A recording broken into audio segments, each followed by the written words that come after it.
Sena l-oħra l-entità governattiva li taħdem sabiex tattira investiment barrani fil-waqt li tgħin l-imprenditori bbażati f'Malta approvat 38 proġett ġdid jew espansjoni ta' kumpaniji li diġà kienu qed joperaw f'pajjiżna. Dan l-investiment jammonta għal madwar 80 miljun euro. One News il-kap eżekuttiv tal-Malta Enterprise Kurt Farrugia tkellem ukoll dwar l-importanza ta' kumpaniji li qed jibdew, kemm Maltin kif ukoll barranin.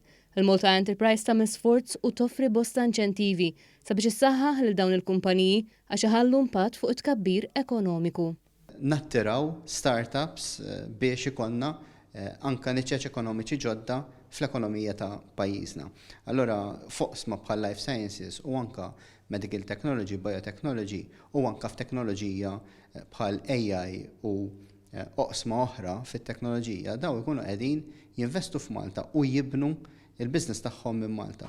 Barra minn hekk tul it-3 snin li ġejjin dawn l-intrapriżi mistennija joħolqu madwar 1100 impjieg ġdid. Permezz tal-inizjattiva Start in Malta, il-Malta Enterprise qed issaħħaħ l-inċentivi li toffri sabiex dawn il-kumpaniji ikomplu jikbru.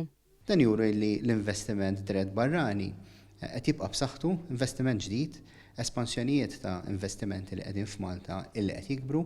Allura kollox juri illi bħala pajjiż Malta u bħala ġurisdizzjoni qed jirnexxilha tattira investiment għax l-ekonomija għadha sejra tajjeb ħafna u anke għax bħala pajjiż aħna pajjiż illi nagħtu ċertu stabilità lin-negozju. Is-sena l-oħra u anke din is-sena qed naraw illi l-investiment diret barrani mhux talli ma naqas minkejja l-isfidi kollha talli qed jiżdied. Kurt Farrugia qal li bejn 13 u l-14 ta' Ottubru il-Malta Enterprise qed organizza l-Startup Festival, avveniment ewlieni li se jsir f'Villa Biegi fil-Kalkara.